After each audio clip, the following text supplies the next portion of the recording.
The Social Contract, a timeless masterpiece penned by the influential philosopher Jean-Jacques Rousseau, beckons readers on a profound journey through the intricacies of political philosophy.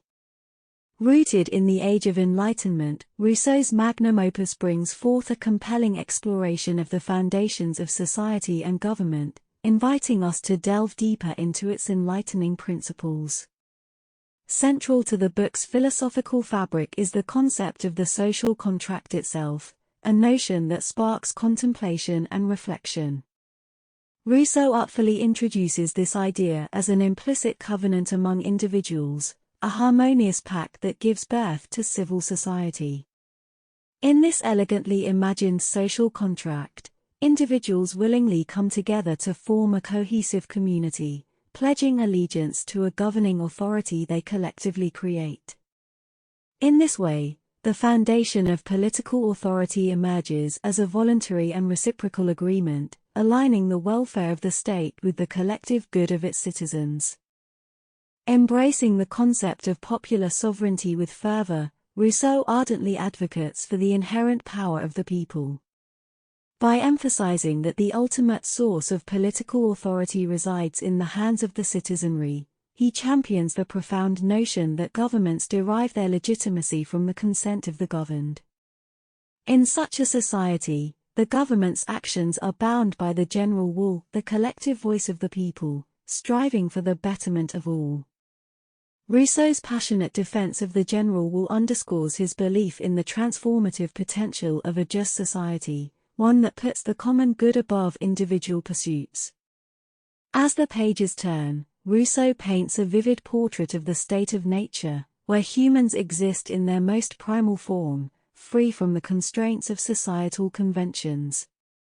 In this idyllic setting, he posits that humans are inherently equal, unburdened by social hierarchies or artificial inequalities.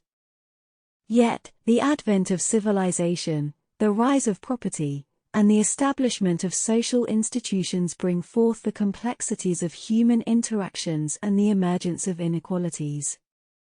Rousseau passionately argues that a just society must strive to mitigate these disparities, preserving individual freedoms while promoting the well-being of all. Freedom and liberty, noble ideals that resonate throughout the ages, find their place within Rousseau's political landscape. These cherished values, he proclaims, flourish in the context of the social contract. Citizens willingly adhere to laws that they themselves have collectively created, understanding that these laws embody their united will and further the common good. It is within this framework of self-governance that individuals find the delicate balance between personal freedom and the cohesive responsibility of citizenship. Ever the vigilant philosopher, Rousseau recognizes the potential pitfalls of an all-powerful government. To safeguard individual liberties and prevent the erosion of the social contract's core principles, he cautions against unchecked authority. Instead, he advocates for a limited government, one that respects the boundaries set forth by the collective will and remains beholden to the people it serves. In contemplating the nature of governance, Rousseau ventures into an examination of democracy itself. While he acknowledges the practical challenges of direct democracy in large societies, he presents a profound critique of representative democracy. In his view, genuine sovereignty can only be fully realized in a society where the people actively participate in the decision-making process. The pages of the social contract brim with Rousseau's passion for active citizenship, exhorting individuals to be engaged and informed participants in shaping their destiny. In the realm of civic virtue and education, Rousseau unveils the transformative power of knowledge. He passionately advocates for a comprehensive system of education, one that nurtures enlightened citizens capable of grasping the nuances of governance and contributing meaningfully to the political process.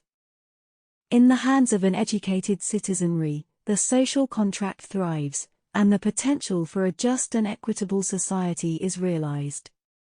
Throughout the social contract, Rousseau draws a clear distinction between the general will and the mere aggregation of individual desires. The former represents the collective conscience of the community, bound by the pursuit of the common good. On the other hand, the will of all may be subject to the sway of personal interests or factional influences, underscoring the importance of nurturing a society that seeks to transcend mere self-interest in favor of the broader welfare. Let us explore some key quotes from this timeless work, revealing the essence of Rousseau's political philosophy. 1. Man is born free, and everywhere he is in chains. With the opening line, Rousseau captures the reader's attention, artfully contrasting the inherent liberty of individuals with the societal shackles that impede their freedom. This poignant quote sets the stage for an exploration of the social contract and the delicate balance between individual autonomy and collective governance. 2. The strongest is never strong enough to be always the master unless he transforms strength into right, and obedience into duty. In this eloquent statement, Rousseau underscores the essence of legitimate governance. Mere raw power does not guarantee lasting mastery. Instead, true authority emerges when strength is tempered by the notion of right, and obedience is willingly embraced as a duty to the common good. 3. The problem is to find a form of association which will defend and protect with the whole common force the person and goods of each associate, and in which each, while uniting himself with all, may still obey himself alone, and remain as free as before. This profound quote delves into the crux of Rousseau's inquiry, the quest for an association that preserves individual freedom while upholding collective interests. The elusive balance between unity and personal autonomy lies at the heart of the social contract, envisaging a society that safeguards the welfare of all. 4.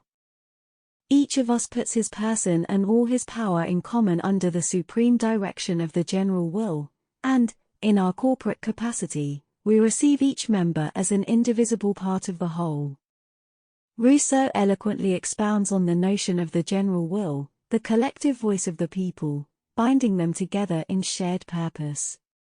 In this mutual compact, each individual contributes their powers and person to form a cohesive whole, granting legitimacy to the authority of the state. 5. Freedom can only be given, and is therefore not an innate right, and the species of association that gives it to us can alone ensure its duration.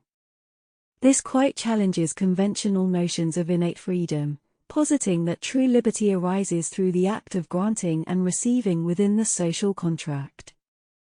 It is within this association of individuals that freedom finds its enduring sanctuary. 6. In truth, laws are always useful to those with possessions and harmful to those who have nothing, from which it follows that the social state is advantageous to men only when all possess something and none has too much. Rousseau's astute observation casts light on the relationship between laws and societal structures. The justness of a state emerges when wealth and resources are distributed equitably, fostering a society where the welfare of all is upheld. 7. It is as prince that I want the education of the prince, and, far from his thinking of being king before he is a man, I want him to be a man before being king. In this illuminating quote, Rousseau stresses the importance of education in nurturing virtuous leaders. He urges the education of future rulers to prioritize their humanity and moral character above mere pursuit of power, emphasizing the responsibility of leadership. 8. The general will is always right, but the judgment which guides it is not always enlightened. Rousseau reflects on the wisdom embedded within the general will, representing the collective good. However, he acknowledges that the decisions derived from this will may sometimes be hindered by individual ignorance or limited understanding. 9. Whoever refuses to obey the general will shall be compelled to do so by the whole body. This means nothing less than that he will be forced to be free.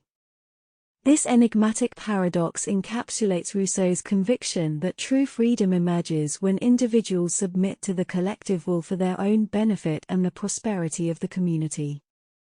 The social contract encourages a sense of collective responsibility and a shared commitment to freedom. These evocative quotes from the social contract offer a glimpse into Rousseau's profound reflections on governance, individual liberties, and the essence of citizenship. His eloquence in exploring the complexities of society continues to captivate and inspire readers, making his work an enduring pillar of political philosophy. In conclusion, The Social Contract stands as a timeless masterpiece that has left an indelible mark on the philosophical landscape of political thought.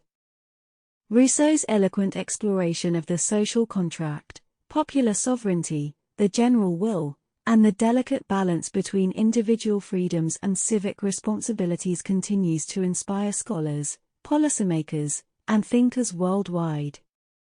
The profundity of his ideas extends beyond the era in which they were written, inviting us to reflect upon the intricate dynamics of governance, the relationship between citizens and the state, and the perpetual quest for a just and harmonious society.